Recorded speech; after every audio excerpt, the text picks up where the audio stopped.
لا یرا الا مساکنہم، وہ مسکن اور محل نظر آ رہے ہیں، ان میں رہن بسنے والوں کا نام و نشان مٹ گئے۔ لیکن یہ کہ دور بنو امیہ میں تو پھر بھی ابھی اس طرح کے محل نہیں بنے تھے۔ دور بنو عباس میں آ کر تو ملوکیت جو ہے اپنی پوری شدت کے ساتھ اور پوری تمام شان و شوکت کے ساتھ دوبارہ جو ہے ظاہر ہوئی۔ تو یہ اسلام کی تعلیم پر جو پردے پڑے ہیں، جو سرمایہ داری پھر آ گئی۔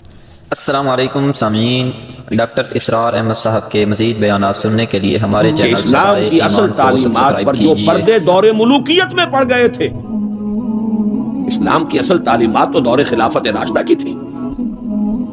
اسلام کا آئیڈیل نظام تو وہ تھا کہ دور فاروقی میں سفیر آیا ہے ایران کا، اس نے پوچھا اینا ملککم، تمہارا بادشاہ کہاں؟ اسے جواب ملا لیسا لنا ملکن بل لنا امیرون، ہمارا کوئی بادشاہ نہیں ہے، ہمارا تو ایک امیر ہے، امیر المومنین ہے ہمارا۔ بھئی وہ کہاں ہے؟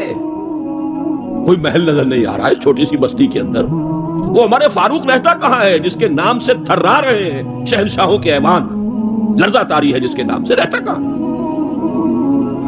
بتایا گیا کہ بیت المال کے کچھ اونٹ گم ہو گئے تھے، ہمارا وہ خلیفہ ان کو تلاش کرنے باہر گیا ہوا،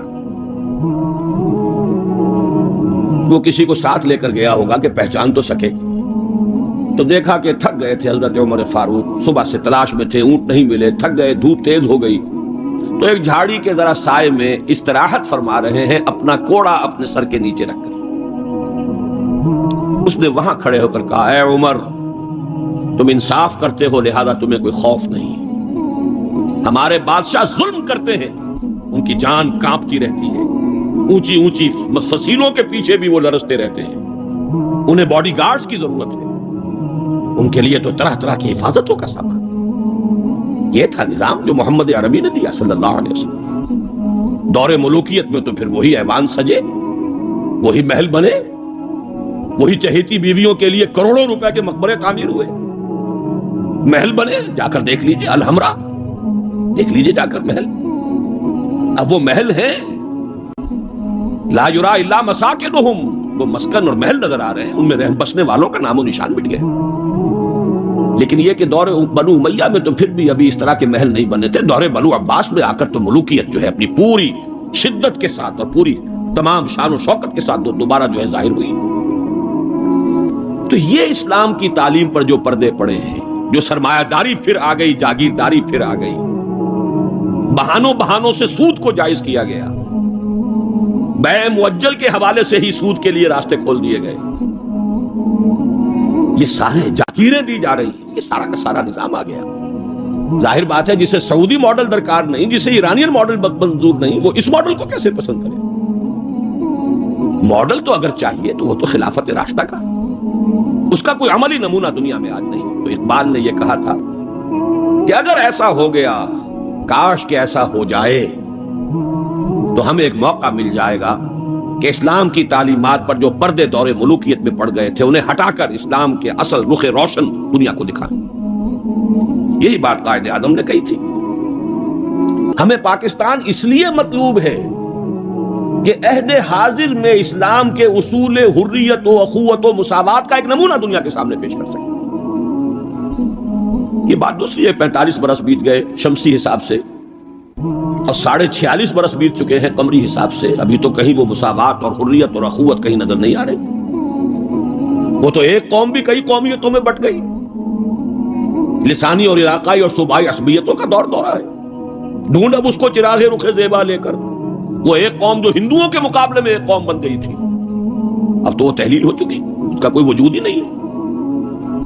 میں بہرحال اس مرثیے پر زیادہ وقت صرف نہیں کرنا چاہتا، اس وقت عرض یہ کرنا ہے آج کے انسان کی اصل ضرورت ایک ماڈل، زبانی کلامی بات کوئی قبول نہیں کرے گا۔ خلافت راشدہ کی مدح کریں گے، وہ کہیں گے پدرم سلطان بود، تو راجے تم کیا، اپنی شکل دیکھو، تم کیا، تم تو ہم سے بدتر ہو، تمہارے ہاں ڈسکریمنیشن، سید زیادہ تو سید زیادہ ہے ہی ہے، اونچائی ہے، اخلاق کا کتنا ہی پست ہو، اور یہ مسلی یہ تو ہے ہی نیچ، چاہے اخلاق اور کردار میں کتنا ہی اونچا ہو جائے۔ یوں تو سید بھی ہو، مرزا بھی ہو، افغان بھی ہو، تم سبھی کچھ ہو، بتاؤ تو مسلمان بھی ہو۔ تمہارا تمدن، تمہاری تہذیب، تمہارا نظام بدترین نظام. بڑے پیارے اشعار کہے علامہ اقبال نے, کہلوائے تو ہے ابلیس کی زبان سے, اصل میں اس کے پردے میں پیغام اپنا دیا ہے. اور ان کی یہ نظم جو ہے ابلیس کی مجلس شورا, ان کے انتقال کے بعد چھپی ہے, یہ آخری دور ہے ان کا. اس لیے میں کہا کرتا ہوں کہ اقبال کا پیغام اگر دیکھنا ہو امت مسلمہ کے نام, تو یہ نظم جو ہے ابلیس کی مجلس شورا, یہ ان کا آخری پیغام. یہ ظاہر بات ہے کہ وہ کوئی نبی تو نہیں تھے معاذ اللہ, عام انسان تھے, ذہنی ارتقاء کے مختلف مراحل سے گزرے ہیں. تو ان کا ارتقاء جہاں تک ہوا ہے, اس کی آخری صورت جو ہے وہ نظمیں ہیں کہ جو ارمغان حجاز میں شامل. جانتا ہوں میں یہ امت حامل قرآن نہیں, ہے وہی سرمایہ داری بندے مومن کا دین. جانتا ہوں میں کہ مشرق کی اندھیری رات میں بے ید بیضا ہے پیران حرم کی آستی. عصر حاضر کے تقاضاؤں سے ہے لیکن یہ خوف, یہ ابلیس کہہ رہا ہے.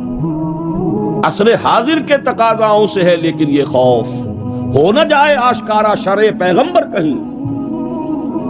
الحذر آئین پیغمبر سے 100 بار الحذر. حافظ ناموس زن, یہ ہے معاشرت, مرد آزما مرد آفرین. موت کا پیغام ہر نوع غلامی کے لیے, نہ کوئی فغفور و خاکہ نہ گدائے رہنشین. کرتا ہے دولت کو ہر آلودگی سے پاک و صاف, منعموں کو مال و دولت کا بناتا ہے امین. اس سے بڑھ کر اور کیا فکر و عمل کا انقلاب, بادشاہوں کی نہیں اللہ کی ہے یہ زمین. یہ ہے انقلاب. چشم عالم سے رہے پوشیدہ یہ آئیں تو خوب, ابلیس کہہ رہا ہے نا, چشم عالم سے رہے پوشیدہ یہ آئیں تو خوب. یہ غنیمت ہے کہ خود مومن ہے محروم یقین. یہ ماڈل آج کے انسان کی اصل ضرورت ہے. اب میں آپ کو بتاتا ہوں نبی اکرم صلی اللہ علیہ وسلم نے یہ ماڈل دیا کہ نہیں دیا. حضور صلی اللہ علیہ وسلم کا یہ ماڈل آج دنیا کا ہر باشعور انسان یہ ماننے پر مجبور ہے کہ آئیڈیل ماڈل. بدترین دشمنوں نے اقرار کیا. ایم این رائے 1920 میں لیکچر دیا اس نے, ہسٹوریکل رول آف اسلام, لاہور میں دیا. وہ کتاب اب بھی بھارت میں چھپتی ہے. اس نے کہا کہ تاریخ انسانی کا عظیم ترین انقلاب وہ ہے جو محمد نے برپا کیا صلی اللہ علیہ وسلم.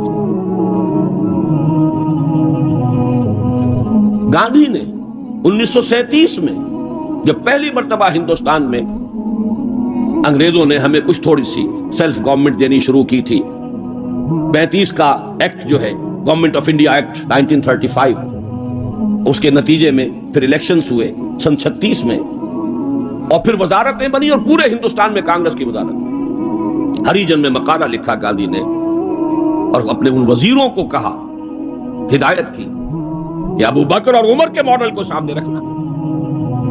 میں تمہارے سامنے ابو بکر اور عمر کی مثال پیش کروں. مجھے ایک واقعہ اور یاد آیا ہے, یہ تو چیز چھپی ہوئی ہے, ہریجن کا مقالہ ہے, اس کو تو کوئی شخص ویریفائی کر سکتا ہے. ایک واقعہ جو ہے یہ ایک روایت ہے. میں جب پہلی مرتبہ حیدرآباد دکن گیا تھا, یہ آج سے کوئی 10 سال پہلے کی بات ہے, وہاں ایک مولانا ابوالکلام آزاد انسٹیٹیوٹ ہے, اس میں میری ایک تقریر تھی. کھچا کھچ بھرا ہوا ہال. ایک صاحب جو گورنر رہے تھے, پرانے کانگریسی, بوڑھے 80 برس کی عمر کے گورنر رہے تھے بہار کے, بھی نام مجھے اس وقت ذہن سے اتر گیا ہے, وہ ان کی صدارت تھی. وہاں میں نے تقریر کی مولانا ابوالکلام آزاد مرحوم کے ایک زندگی کے بارے میں. اب اس کا تفصیل میں یہاں بیان نہیں کروں گا. تو ایک صاحب جو وہاں ریٹائر ہوئے تھے عثمانیہ یونیورسٹی سے as head of the political science department, وہ مجھ سے ملے. انہوں نے ایک تو مجھے یہ کہا کہ آج تک ابوالکلام کے بارے میں اگرچہ میں نے 20 لوگوں کو پی ایچ ڈی کرا دی ہے, مولانا ابوالکلام آزاد کی زندگی اور ان کے خیالات, افکار, نظریات, ان پر 20 کو میں نے پی ایچ ڈی کرائی ہے اپنی نگرانی میں, لیکن اتنا کلیئر کانسیپٹ میرے سامنے ابوالکلام کا آج تک نہیں تھا. اور وہ 2 جملے میں بیان کر دیتا ہوں. میں نے یہ کہا کہ ابوالکلام کی زندگی کے 2 دور تھے, 1912 سے لے کر کا اور 1920 تک کا ابوالکلام یہ تسلسل تھا تحریک شہیدین کا. سید احمد بریلوی رحمت اللہ علیہ اور شاہ اسماعیل شہید رحمہ اللہ, ان کی جو تحریک جہاد تھی اس کا معنوی تسلسل ہے ابوالکلام, الہلال اور البلاغ والا ابوالکلام. لیکن پھر 1920 میں اس نے ہمت ہار دی, ماحول سے تعاون نہیں ملا, مخالفت ہوئی علماء کی طرف سے. اس کھاتے کو بند کر کے حزب اللہ کا کھاتا، حکومت الہیہ کے قیام کی جد و جہد، یہ چیپٹر کلوز کیا ابوالکلام۔ 1920 سے لے کر اور پھر 1958 تک اپنے انتقال تک کا یہ جو دور ہے ابوالکلام کا، یہ ہے 1857 کی جنگ آزادی کا تسلسل۔ اگر آپ کے ذہن میں اپنی پچھلی صدی کی یہ دو تحریکیں ہوں، 1930 کی جو تحریک تھی 1830 کی، 1826 سے لے کر 1831 میں پھر شہادت ہوئی ہے بالا کوٹ میں، یہ جو تحریک تھی اس کا تسلسل ہے الہلال اور البلاغ والا ابوالکلام۔ 1857 میں جنگ آزادی تھی، انگریز کے خلاف بغاوت، اسے غدر کہتے تھے، اب جنگ آزادی کہتے ہیں۔ انگریزی دور میں ہم نے جب تاریخ پڑھی تھی تو وہ غدر کے نام سے تھی، اس میں ہندو اور مسلمان دونوں شریک تھے، متحدہ جد و جہد تھی انگریز سے نجات پانے کی۔ تو ابوالکلام کی 1920 کے بعد سے لے کر باقی زندگی جو ہے وہ در حقیقت مانوی تسلسل ہے اس جنگ آزادی کا جو 1857 میں لڑی گئی اور ناکام ہو گئی۔ ناکام تو وہ بھی ہو گئی، تحریک شہیدین بھی ناکام، 1857 کی جنگ آزادی بھی ہو گئی۔ بہرحال انہوں نے ایک بات تو یہ بتائی، اور مجھے اصل میں جو یاد آیا تھا معاملہ وہ ان کے ایک اور قول کا تھا۔ 1917 میں وہ کہتے ہیں کہ میں علی گڑھ میں پڑھتا تھا، اس وقت تک وہ صرف ایک کالج تھا، ابھی یونیورسٹی نہیں بنا تھا، اور ہاسٹل میں رہتا تھا۔ تو ایک روز شور مچ گیا، گاندھی جی آئے، گاندھی جی آئے، گاندھی جی آئے۔ گاندھی ابھی نئے نئے آئے تھے ساؤتھ افریقہ سے، اور وہ گویا کہ انڈیا کے پولیٹیکل ہورائزن پر ابھی وہ ایک رائزنگ سن کی حیثیت سے تھے۔ شور مچ گیا، گاندھی جی آئے، گاندھی جی آئے۔ خیر وہ ہم نے ان کو گھیر لیا، کہا کچھ خطاب کیجیے۔ ان کا خطاب نہیں، میں تو صرف دیکھنے آیا تھا، اور وہ گیا تھا۔ پہلے حاضری دی تھی سر سید کے قبر پر۔ پھر اس نے کہا میں آپ لوگوں کو ایک تو خوشخبری دیتا ہوں، آپ کے کالج کے یونیورسٹی بننے کا فیصلہ ہو گیا ہے، چارٹر آپ کی یونیورسٹی کا منظور ہو گیا ہے، آپ کو معلوم نہیں ہوگا، میں آپ کو خوشخبری دے رہا ہوں۔ لیکن ایک بات میں آپ سے اور کہتا ہوں، لوگ ہم تفگوش ہو گئے، اگر آپ کا کالج یا آپ کی یونیورسٹی ایک عمر پیدا کر دے تو بہت بڑا احسان ہوگا نو انسان، لیکن مجھے یقین ہے آپ عمر پیدا نہیں کر سکتے، اس لیے کہ میں آپ کے ہاسٹلوں میں چکر لگا چکا ہوں، وہاں قالین بچھے ہوئے ہیں، وہاں عیش اور آسائش کے سامان ہیں، اس ماحول میں عمر پروان نہیں چڑھتا۔ میں یہ سمجھتا ہوں کہ علامہ اقبال نے جو اشعار لکھے ہیں شاید یہ واقعہ ہی ہو کہ جو اس کی تحریک بنا ہو۔ تیرے صوفے ہیں افرنگی، تیرے قالی ہیں ایرانی، لہو مجھ کو رلاتی ہے جوانوں کی تن آسانی۔ تو معلوم ہوا کہ یہ عمر کا وہ مقام گاندھی کی نگاہ میں تھا، اور پھر سن 1937 میں 20 برس بعد وزیروں کو کہا ہے کہ ابو بکر اور عمر کو اپنے سامنے ماڈل کی حیثیت سے رکھو۔ ایچ جی ویلز نے کہا ہے اگرچہ حضور کی ذاتی زندگی پر، خاص طور پر ازدواجی زندگی پر بڑے رقیق حملے کیے، لیکن پھر اس نے جب حجۃ الوداع کے ذکر پر آتا ہے concise history of the world میں، اس کا پرانا آپ کو کوئی ایڈیشن تلاش کرنا ہوگا، نئے ایڈیشن میں سے یہ پیسیجز نکال دیے ہیں نئے ایڈیٹرز نے، لیکن یہاں کی یونیورسٹی سے میں نے نکلوا کر ایک دفعہ ویریفائی کیا تھا، چونکہ مجھے تو بہت پرانے یہ الفاظ یاد تھے، لیکن پھر میں نے انہیں تازہ کیا کراچی یونیورسٹی کی لائبریری سے۔ اس میں وہ لکھتا ہے، وہ حضور کے خطبے کے الفاظ نقل کر کے، لا فضل لعربی علی عجمی ولا لعجمی علی عربی ولا لاحمر علی اسود ولا لاسود علی احمر الا بالتقوى کلکم بنو آدم وآدم من تراب۔ اس کا ترجمہ دے کر پھر لکھتا ہے کہ اگرچہ ہیومن فریٹرنٹی، فریڈم اور ایکویلٹی کے سرمنز تو پہلے بھی بہت کہے گئے تھے، جیزس آف نزارت کے ہاں حضرت مسیح کا تذکرہ کر رہا ہے، جیزس آف نزارت کے ہاں بھی سرمنز تو بہت ہیں، لیکن یہ ماننا پڑتا ہے کہ تاریخ انسانی میں پہلی مرتبہ محمد نے ان اصولوں پر ایک معاشرہ قائم کر کے دکھایا۔ اس سے بڑا ٹریبیوٹ کیا ہوگا؟ اور دشمن ہے، ذاتی اعتبار سے حملے کر رہا ہے، رقیق حملے کر رہا ہے، استہزاء کر رہا ہے یہ تعدد ازدواج کا، لیکن یہ بات ماننے پر مجبور ہے کہ انسانی تاریخ میں پہلی مرتبہ انسان کی حریت، اخوت اور مساوات کے اصولوں پر مبنی ایک نظام قائم کیا محمد صلی اللہ علیہ وسلم۔ اور نوٹ کیجئے یہی 3 الفاظ قائد اعظم نے استعمال کیے تھے۔ ہم پاکستان اس لیے چاہتے ہیں کہ عہد حاضر میں اسلام کے اصول حریت و اخوت و مساوات کا ایک نمونہ دنیا کو دکھا۔ اسی طرح پھر ڈاکٹر مائیکل ہارٹ کی دی 100 مشہور کتاب ہے، بہرحال یہ ماڈل، یہ رحمت محمد الرسول اللہ صلی اللہ علیہ وسلم انسان کو عطا کر چکے ہیں، اور اپنے تو بہرحال مدح کریں گے ہی، اپنوں کی تو آنکھ محبت اور عقیدت کی آنکھ ہے، لیکن میں نے یہ گواہیاں دی ہیں اغیار کی، دشمنوں کی۔ اب آئیے دوسری آیت کی طرف۔ لقد کان لکم فی رسول اللہ اسوۃ حسنہ، یہاں خطاب ہو رہا ہے تمہارے لیے اللہ کے رسول کی زندگی میں، اللہ کے رسول کی شخصیت میں ایک عمدہ نمونہ ہے۔ پہلے تو غور کیجئے لکم سے مراد کیا ہے؟ یہاں خطاب مسلمانوں سے ہے، یہاں پوری نوع انسانی سے نہیں ہے، یہ فرق ہے، نوٹ کر لیجئے۔ پہلی آیت کے مقابلے میں خطاب کا رخ اس آیت میں یہ محدود ہے، مسلمانوں کی طرف خطاب۔ اے مسلمانوں، تمہارے لیے رسول کی شخصیت میں ایک عمدہ نمونہ ہے۔ آپ کہیں گے کس دلیل سے یہ کہہ رہے ہیں؟ اسی آیت کا جو دوسرا ٹکڑا ہے وہ عام طور پر پڑھا نہیں جاتا۔ لقد کان لکم فی رسول اللہ اسوۃ حسنۃ لمن کان یرجو اللہ والیوم الآخر وذکر اللہ کثیرا، اس شخص کے لیے اسوہ ہے حضور کی زندگی اور شخصیت جو تین شرطیں پوری کرے، جیسے کہ قرآن مجید خود اپنے بارے میں کہتا ہے ھدی للناس شہر رمضان الذی انزل فیہ القرآن ھدی للناس وبینات من الھدی والفرقان، لیکن سورہ بقرہ ہی کے شروع میں کہتا ہے ھدی للمتقین۔ ستیارتھ پرکاش کے مصنف نے سوامی دیانند سرسوتی نے تو اعتراض کیا تھا اس پر۔ 14واں باب، بدنام زمانہ 14واں باب یاد ہوگا۔ اس کا حل کیا ہے اس اشکال کا؟ قرآن اپنی جگہ ہدایت ہے پوری نوع انسانی کے لیے تا قیام قیامت، لیکن اس سے استفادہ وہی کرے گا جس میں استفادے کی پیاس اور طلب ہے۔ پیاس ہی نہیں، بہترین مشروب رکھ دیجئے، پیے گا نہیں انسان۔ بھوک نہیں، بیماری کی وجہ سے ذائقہ منہ کا خراب ہے۔ آپ نے دیکھا ہوگا ماؤں کو بیچاریاں بچوں کی کیسی کیسی خوش آمدیں کرتی ہیں، بیٹے کچھ کھا لو، یہ کھا لو، وہ کھا لو، یہ، لیکن اس کا منہ کا ذائقہ بگڑا ہوا، کچھ نہیں کھاتا، بھوک مری ہوئی ہے، کچھ نہیں کھاتا۔ تو جس میں ہدایت کی طلب نہیں ہوگی قرآن اس کو ہدایت نہیں دے گا۔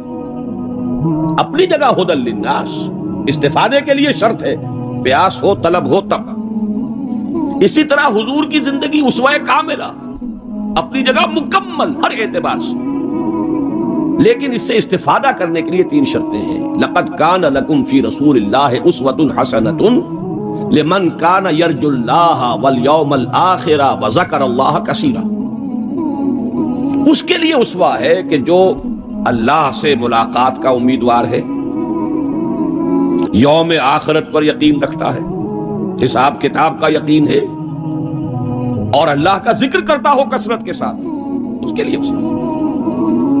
بہت اہم ہے یہ نقطہ جو عام طور پر اس آیت کا دوسرا ٹکڑا جو ہے وہ سنایا ہی نہیں جاتا۔ لقد کان لکم فی رسول اللہ اسوۃ حسنۃ لمن کان یرجو اللہ والیوم الآخر وذکر اللہ کثیرا اللہم ربنا اجعلنا منہم، اے اللہ ہمیں ان لوگوں میں شامل فرما جو ان تین شرطوں کو پورا کر کے اور محمد الرسول اللہ صلی اللہ علیہ وسلم کی اسوہ حسنہ سے استفادہ کر سکے۔ اب نوٹ کیجئے حضور کا یہ اسوہ نمونہ کس کس پہلو سے ہے، اس میں بھی ذرا تین مراحل آئیں گے۔ سب سے پہلے یہ کہ ایک فرد کی حیثیت سے اسوہ کاملہ، خاص طور پر میرے نزدیک تو یہ سیرت النبی کا اعجاز ہے، معجزہ ہے، اگرچہ حضور کا سب سے بڑا معجزہ قرآن ہے، لیکن خود اپنی جگہ پر سیرت النبی معجزہ ہے۔ کس معنی میں؟ انسان کی جتنی حیثیتوں کا آپ تصور کر سکتے ہیں ان تمام حیثیتوں میں اسوہ موجود ہے محمد الرسول اللہ صلی اللہ علیہ وسلم۔ باپ کی حیثیت سے اسوہ موجود، حضرت مسیح کی زندگی میں تو نہیں، انہوں نے شادی نہیں کی۔ شوہر کی حیثیت سے اسوہ موجود، خسر کی حیثیت سے اسوہ موجود، حضرت علی کے خسر ہے کہ نہیں، حضرت عثمان کے خسر ہے یا نہیں۔ داماد کی حیثیت سے اسوہ موجود، حضرت ابوبکر حضرت عمر کے داماد ہے کہ نہیں۔ پھر ذرا غور کیجئے داعی کی حیثیت سے اسوہ، مبلغ کی حیثیت سے اسوہ، معلم کی حیثیت سے اسوہ، مربی اور مزکی کی حیثیت سے اسوہ، امام مسجد کے اعتبار سے اسوہ، خطیب مسجد کے اعتبار سے اسوہ، پھر میدان جنگ میں سپہ سالار کی حیثیت سے اسوہ، قاضی القضات کی حیثیت سے اسوہ، اور صدر مملکت کی حیثیت سے اسوہ. کون سی زندگی کا گوشہ رہ گیا؟ اتنی گمبھیر زندگی کا واقعہ یہ ہے کہ کوئی اور دنیا میں مثال آپ نہیں دے سکتے. اتنی جامع زندگی. یہی بات ہے جو ڈاکٹر مائیکل ہارٹ نے تو یہی بات تو کہی ہے. He is the only person supremely successful in both the religious and secular fields. باقی عظیم شخصیتیں ایسی ہیں یا مذہب و اخلاق اور روحانیت کے میدان میں بلند نظر آئیں گی تو دنیا اور سیاست اور مملکت اور ریاست اور سپہ سالاری میں زیرو. گوتم بدھ کا ادھر اونچا مقام ہے، ادھر زیرو. حضرت مسیح کا ادھر اونچا مقام، ادھر زیرو. حضرت مسیح ابھی آئیں گے دوسرا میدان بھی، اس میں بھی ان کی جولانیاں ہوں گی، لیکن اس وقت تک دنیا جس مسیح سے واقف ہے ان کی زندگی میں تو دوسرا کھاتا ہی نہیں ہے، کھانا کھلا ہی نہیں. اور ادھر آئیے سکندر اعظم کہاں میکڈونیا سے چلا ہے اور بیاس تک پہنچ گیا ہے 3 سال کے اندر اندر. لیکن روحانیت اور مذہب اور اخلاق کے معاملے میں زیرو سے کام نہیں چلتا، کوئی مائنس ویلیو لانی پڑے گی. اسی طرح اٹیلا، اسی طرح چنگیز خان. ایک ہی شخصیت ہے، the only person supremely successful in both the fields. گویا کہ ہر اعتبار سے اسوہ کاملہ. یہاں بھی ایک نقطہ ذرا سی ڈائگریشن ہے. ایک پہلو ایسا ہے انسانی زندگی کا جس میں حضور اس کا کی شخصیت یا آپ کی سیرت اسوہ نہیں ہے. آدمی چونک جائے گا، اسے شاید توحید پر محمول کرے، لیکن ہے. اور وہ شخصیت کا پہلو ہے ایک عورت کی حیثیت سے. بیوی کے لیے اسوہ، ماں کے لیے اسوہ کہاں سے آئے گا؟ آخر آدھی انسانیت ہے، نصف بہتر حیات آپ تو کہتے ہیں، دی بیٹر ہاف. اس کے لیے اسوہ، اس کی نسوانی زندگی کے اعتبار سے اسوہ کا. دیکھیے یہی نقطہ ہے، نوٹ کر لیجئے، دل پر لکھ لیجئے. یہی وجہ ہے کہ جس سورہ مبارکہ میں یہ آیت آئی ہے لَقَدْ كَانَ لَكُمْ فِي رَسُولِ اللَّهِ أُسْوَةٌ حَسَنَةٌ، اسی میں فرمایا گیا اے نبی کی بیویوں تمہیں اسوہ بننا ہے پوری نوع انسانی. یا نساء النبی لستن کاحد من النساء، اے نبی کی بیویوں تم عام عورتوں کے مانند نہیں. نبی کی زندگی میں جو خلا ہے اس لیے کہ وہ مرد ہے، اسوہ کے اعتبار سے جو خلا رہ گیا ہے اسے تمہیں پر کرنا ہے. انما یرید اللہ لیذھب عنکم الرجس اہل البیت ویطہرکم تطہیرا. اللہ چاہتا ہے کہ تم سے ہر طرح کی گندگی آلائش کو خوب دھو کر پاک کر دے. تطہیر، جتنا کہ تطہیر کا حق ہے بتمام و کمال تمہاری شخصیتوں میں پورا ہو جائے. اس لیے کہ تم پوری امت کے لیے، نوع انسانی کے لیے اسوہ کی وہ کمی کہ جو سیرت محمدی میں ہے صلی اللہ علیہ وسلم، اس خلا کو پر کرنے والی بنو گی. بہرحال انفرادی حیثیت میں گمبھیر ترین اسوہ حضور کی زندگی میں موجود. اسی کا ایک رخ اور بھی ہے انفرادی زندگی کا، اور وہ ہے اخلاقیات. حضور کا اپنا قول ہے انما بعثت لاتمم مکارم الاخلاق، مجھے اس لیے بھیجا گیا ہے، مبعوث کیا گیا ہوں تاکہ اخلاق کی بہترین جو بلندیاں ہیں ان کی تکمیل کر دوں، اتمام کر دوں. اس کا مفہوم کیا ہے اس کو سمجھ لیجیے. علیحدہ علیحدہ انڈیویجول ایتھیکل ویلیوز، اخلاقی قدریں مختلف انبیاء کی زندگی میں اپنے نقطہ عروج کو پہنچ چکی تھی. صبر میں حضرت ایوب سے آگے کس کا مقام ہوگا؟ ان کے تو نام کا جز ہے ایوب صابر، محاورہ ہے صبر ایوب. تسلیم میں حضرت اسماعیل سے آگے کون جائے گا جو گردن رکھ رہا ہے ابا جان چلائیے چھری. ستجدنی انشاءاللہ من الصابرین، سر تسلیم خم ہے جو مزاج یار میں آئے. اس سے کوئی اونچا مقام ہوگا؟ استقامت میں حضرت نوح سے آگے کوئی جا سکتا ہے؟ 950 برس کس پر آئے؟ 950 برس. فَلَبِثَ فِيهِمْ أَلْفَ سَنَةٍ إِلَّا 50 عَامًا. دعوت اور تبلیغ میں استقامت سے اس سے آگے تو کوئی مقام ممکن نہیں. غیرت اور حمیت اور جلال دین کے لیے حضرت موسیٰ سے آگے کون جائے گا؟ زہد اور لذات دنیا سے کنارہ کشی میں حضرت مسیح اور حضرت یحییٰ سے آگے کون سا مقام؟ اب کمی کون سی تھی؟ یہ ہے بات سوچنے کی. پھر اتمام کس کا کیا حضور؟ یہ اتمام ہے جامعیت کا اتمام. ان تمام اقدار کو جمع کر کے ایک بہترین گلدستہ توازن اعتدال کے ساتھ ان سب کو ایک شخصیت میں جمع کر دینا، یہ ہے وہ اتمامی اور تکمیلی شان جو محمد الرسول اللہ صلی اللہ علیہ وسلم کی ہے اس میدان میں. زہد بھی ہے لیکن ازواج مطہرات بھی ہے، نکاح بھی ہے. وہ زہد نہیں ہے کہ جو رہبانیت والا زہد. حضرت عائشہ کی شہادت ہے کہ حضور بیٹھے ہوتے تھے ہمارے مابین اور پیار اور محبت کی باتیں ہوتی تھی. مزاحد خشک کا معاملہ نہیں تھا حضور کا. حضور نے خود فرمایا مجھے تمہاری اس دنیا سے 3 ہی چیزیں پسند ہیں. ان میں سے ایک عورت کا ذکر کیا. کوئی حجاب نہیں، جو فطرت ہے جو اللہ نے بنائی ہے.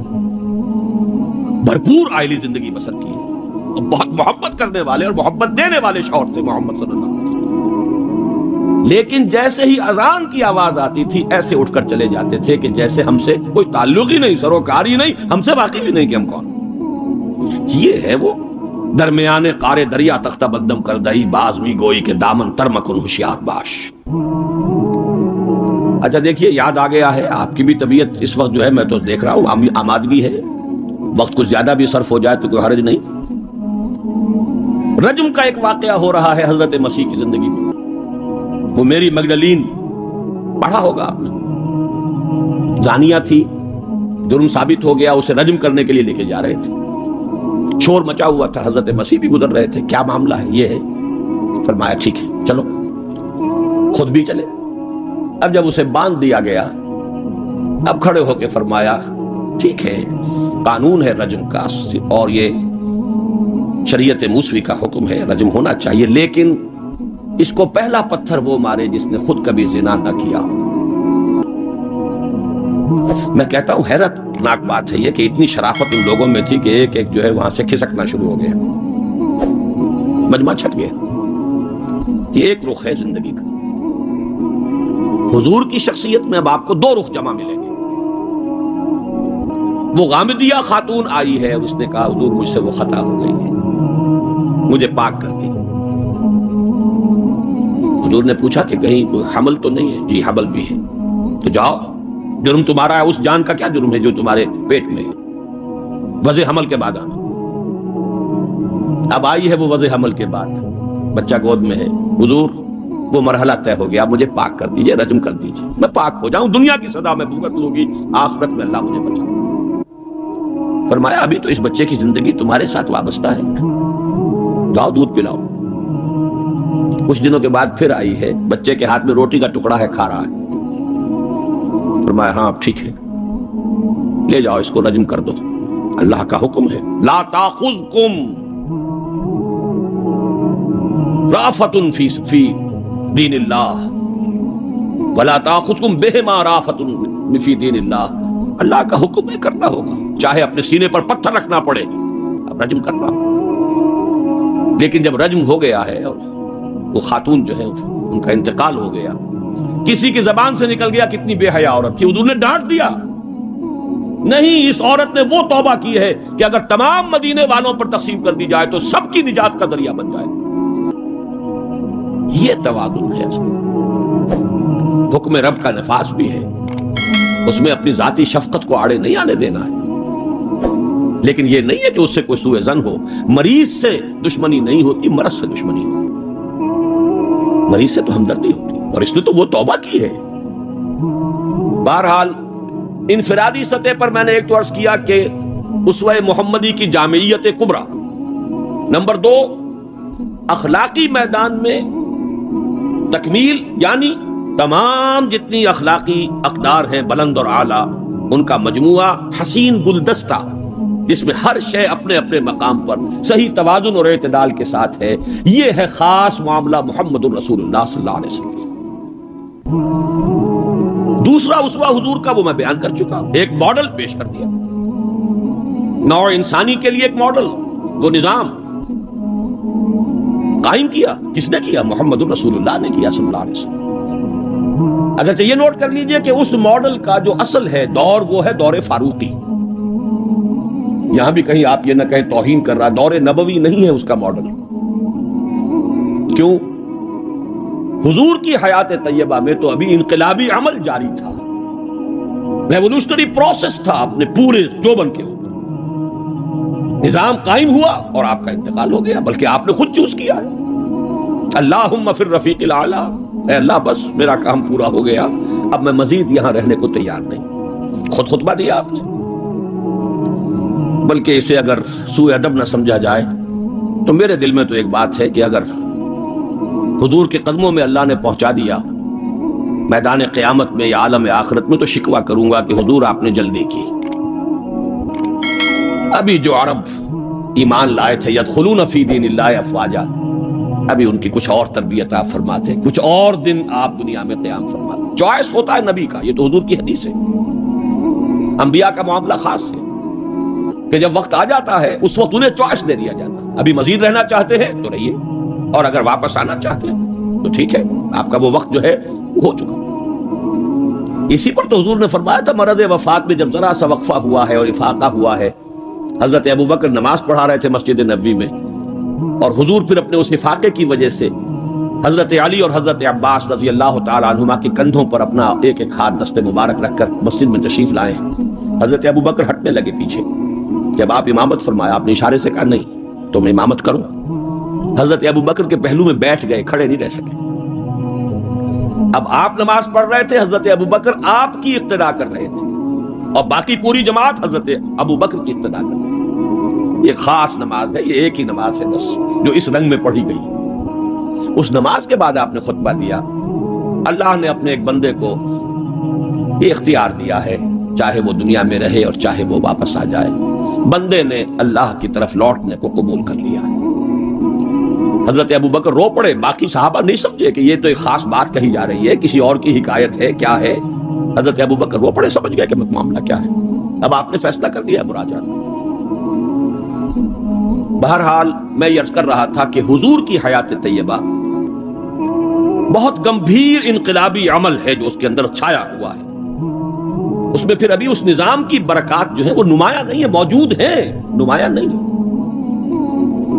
اسی طرح حضرت ابو بکر کے کل 2.25 سال، اور وہ بھی جس انقلاب کی تکمیل حضور نے کر دی تھی، اس کے خلاف جو کاؤنٹر ریولوشنری موومنٹس اٹھی ہیں ان کو کرب کرنے میں سارا وقت صرف ہو گیا۔ مسلمہ کذاب اٹھ کھڑا ہوا ہے، فلاں جو ہے یہ نبیہ بن کر دعوے دار بن کر کھڑی ہو گئی ہے، اس نبی اور نبیہ کا نکاح بھی ہو گیا ہے، ایک طوفان۔ منکرین زکوٰۃ کھڑے ہو گئے ہیں، اور شاید آپ نے کبھی نوٹ نہ کیا ہو، نوٹ کر لیجئے، یہ سورت تو آپ پڑھتے ہی ہیں، اذا جاء نصر اللہ والفتح ورأیت الناس يدخلون فی دین اللہ افواجا، لیکن یہ کہ اس کے ایک برعکس تصویر بھی ہے، وہ دیکھ لیجئے کہ حضور کے انتقال کے بعد وہ جو فوج در فوج آئے تھے، فوج در فوج نکل بھی گئے تھے، یخرجون من دین اللہ افواجا، اور دارالاسلام جو ہے وہ صرف مدینے تک محدود ہو کر رہ گیا تھا۔ حضرت ابو بکر کی فضیلت جو ہے در حقیقت اسی سے ظاہر ہوتی ہے، with an iron fist and with an iron will، جس طرح آپ نے مقابلہ کیا ہے اور کرش کر دیا ہے تمام جو بھی قوتیں اٹھی۔ حضرت عمر تک گھبرا رہے ہیں، مشورہ دے رہے ہیں کہ دیکھیے ایک دم 3 محاذ نہ کھول لیجئے، حالات بڑے خراب ہیں، بڑے نازک ہیں، آپ نہ تو جیش اسامہ کو روک رہے ہیں، ٹھیک ہے آپ کا کہنا ہے کہ جس لشکر کا علم جو ہے حضور نے عطا کر دیا ہو، میں کیسے اس لشکر کو روکوں؟ پھر آپ مدعیان نبوت کے خلاف بھی لشکر بھیج رہے ہیں، وہ بھی سمجھ میں آتا ہے، وہ تو کافر ہو گئے، مرتد ہو گئے، لازماً ان کے خلاف تو جہاد کرنا ہے، لیکن کم سے کم ان زکوٰۃ کا انکار کرنے والوں کے معاملے میں سوچئے، نرمی کیجئے، تیسرا محاذ نہ کھولیے۔ انہوں نے نہ کسی نئے نبی کی دعوت کو قبول کیا ہے، نہ وہ ابھی نماز کا انکار کر رہے ہیں، بلکہ زکوٰۃ بھی یہ نہیں کہتے کہ ہم نہیں دیں گے، صرف یہ کہتے ہیں کہ ہم حکومت کو نہیں دیں گے، تو تھوڑی سی نرمی کیجئے۔ حضرت عمر کو ڈانٹ پلائی ہے حضرت ابو بکر نے، اے عمر تم دور جاہلیت میں تو بڑے سخت تھے اور بڑے ہمت والے تھے، اسلام میں آ کر کمزور ہو گئے۔ اور پھر وہ تاریخی الفاظ کہے ہیں، ایبدل الدین وانا حی، کیا دین کے اندر ترمیم ہوگی جبکہ میں ابھی زندہ ہوں؟ میری زندگی میں دین میں ترمیم نہیں ہو سکتی. خدا کی قسم اگر کسی اور نے میرے ساتھ نہ دیا تنہا جاؤں گا اور ان مانعین زکات سے جہاد کروں گا. یہ آئرن ول اور آئرن فسٹ ابو بکر رقیق القلب نحیف الجثہ انسان. لہذا اس 2.25 سال میں بھی اصل جو برکات ہیں ان کا ظہور نہیں ہو پا رہا. اصل میں جسے انگریزی میں آپ کہتے ہیں للی ان بلوم، یہ گلاب کا پھول پوری طرح کھل کر جو سامنے آیا ہے وہ دور فاروقی ہے رضی اللہ تعالی عنہ. اس کی وہ شانیں ہیں. تو سفیر کا واقعہ سنا چکا ہوں. حریت کا معاملہ دیکھیے کہ سعد ابن ابی وقاص کے بارے میں پرچہ نویس نے اطلاع دی ہے ایران سے. گورنر ہے ایران کے حضرت سعد ابن وقاص، اور گورنر اس لیے ہے کہ خود فاتح ایران ہیں. یہ ریوڑیوں کی طرح بٹی ہوئی گورنریاں نہیں ہے کہ اس کو دے دو اس کو دے دو، جس کو چاہو دے دو. خود فاتح ایران سعد ابن ابی وقاص. اور آدمی کون ہے وہ؟ ایک ہی انسان ہے جس کے بارے میں حضور نے فرمایا اے سعد تم پر میرے ماں باپ قربان. غزوہ احد میں جب لرزہ کیا ہے کفار نے اور حضور کو شہید کرنے کے لیے سر توڑ کوشش کی ہے، اس وقت تیر اندازی کر رہے تھے حضرت سعد ابن ابی وقاص رضی اللہ تعالیٰ عنہ، یکی عشرہ مبشرہ. اس وقت حضور نے کہا تھا تیر چلائے جاؤ اے سعد تم پر میرے ماں باپ قربان. وہ سعد ہیں کہ پرچہ نویس نے اطلاع دی ہے کہ سعد نے اپنے گھر کے باہر ایک ڈیوڑی بنا لی ہے، دربان کھڑا کر دیا ہے، حضرت بلال کو بھیجا ہے، خط میں ڈانٹ دی ہے، لیکن بلال کو حکم تھا کہ پہلے جا کر ڈیوڑی کو آگ لگا دینا پھر یہ خط دینا سعد کو. نے آگ لگائی ہے پھر جا کر یہ خط دیا ہے. خط میں لکھا ہے سعد لوگوں کو ان کی ماں نے آزاد جنا تھا، تم نے انہیں اپنا غلام کب سے بنا دیا. حریت کا اس سے اونچا تصور کوئی ہوگا؟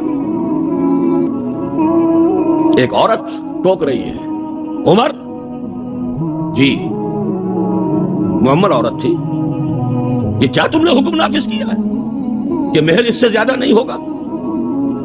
ہمارے جس حق پر اللہ نے کوئی حد نہیں لگائی، تم کون ہوتے ہو حد لگانے والے؟ قرآن کی آیت ہے بات ہے تم احداہن قنطارن، تم نے اگر اپنی کسی بیوی کو ڈھیروں دیا ہو سونا تب بھی واپس نہیں لے سکتے. جب قرآن نے ڈھیروں سونے تک کی اجازت دی ہے تم کون ہوتے ہو اس کے اندر ترمیم کرنے والے؟ عمر وہیں کہتے ہیں آج ایک بڑھیا نے عمر کو دین سکھایا اور آرڈیننس واپس. حریت، احتساب، تنقید، مساوات، اگر یہ کچھ چڑیاؤں کے نام ہیں ہمارے لیے تو یہ چڑیاں ہیں، ان کا ہے، صرف شکلیں ہیں، نام ہیں، حقیقت کہیں نہیں. ان تمام چیزوں کی بتمام و کمال حقیقت دیکھنی ہو تو حضرت فاروق کا دور ہے.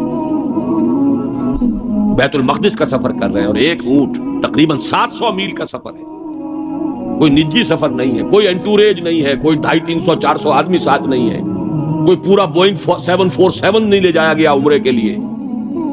ایک اونٹ ایک خادم، اسی اونٹ پر راشن بھی ہے، لہذا بیک وقت 2 آدمی نہیں بیٹھ سکتے، ایک ہی آدمی سواری کر سکتا.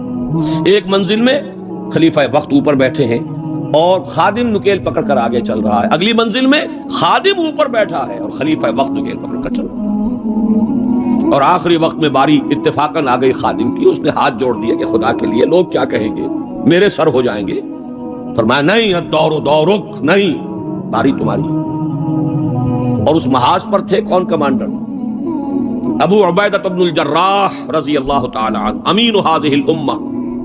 جب غلغلہ ہوا آ گئے عمر، آ گئے عمر، آ گئے، تشریف لے آئے. اب وہ آئے ہیں استقبال کے لیے، دیکھا کپڑے سخت میلے، ننگے پاؤں، درمیان میں کہیں کیچڑ آیا تھا، پیدل چل کے آ رہے تھے تو جوتے بھی ہاتھ میں لے لیے تھے. کہا یہ آپ کیا کر رہے ہیں، اپنا حلیہ کوئی درست کیجئے، یہ بڑا متمدن ملک ہے، بڑے مہذب لوگ ہیں یہ شام کے لوگ، کیا کہیں گے. ڈانٹ پلائی ہے حضرت ابو عبیدہ کو بھی. نحن قوم اعزنا اللہ بالاسلام، اے ابو عبیدہ کیا ہو گیا ہے تمہیں؟ ہم وہ لوگ ہیں کہ ہمیں جو عزت اللہ نے دی ہے وہ اسلام سے دی ہے، کپڑوں سے نہیں دی. واقعہ یہ ہے کہ یہ ہے وہ heights by great men reached and kept. یہ مثالیں ہیں، یہ آئیڈیل ہے، یہ اسوہ ہے، اور اس میں کمال عمر کا نہیں ہے، کمال محمد الرسول اللہ کا ہے صلی اللہ علیہ وسلم. درخت اپنے پھل سے پہچانا جاتا ہے، عمر تو درخت کا پھل ہے، ابو بکر اس درخت کے پھل ہیں، صحابہ کرام اس شجرہ طیبہ کے برگ و بار ہیں. اسوہ تو محمد کا ہے صلی اللہ علیہ وسلم. لیکن اب آگے آئیے اسوے کی تیسرا حصہ ہے اسوہ کا، اور یہ نوٹ کر لیجئے جس مقام پر یہ آیت وارد ہوئی ہے سورہ احزاب میں. پہلے تو میں نے آپ کو بتایا سورہ احزاب ہی میں وہ آیت بھی ہے جس میں اسوہ خواتین کے لیے حضور کے ازواج مطہرات. لیکن یہ آیت کہاں آئی ہے پرٹیکولرلی؟ وہ ہے غزوہ احزاب، جنگ کا مرحلہ. یہ جنگ کس لیے لڑی جا رہی تھی؟ غلبہ دین کے لیے. لِيُظْهِرَهُ عَلَى الدِّينِ كُلِّهِ. چھاپڑا صاحب سے آپ نے وہ سورہ صف کی آیات سن لی ہے، کاش کہ وہ ایک آیت اور شامل کر دیتے اس سے پہلے، اس لیے کہ اس وقت کا جو دنیا کا نقشہ ہے وہ اس آیت میں یریدون لیطفئوا نور اللہ بافواہہم.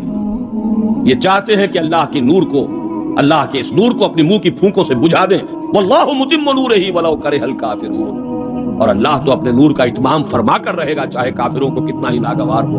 هو الذی ارسل رسولہ بالہدی ودین الحق لیظہرہ علی الدین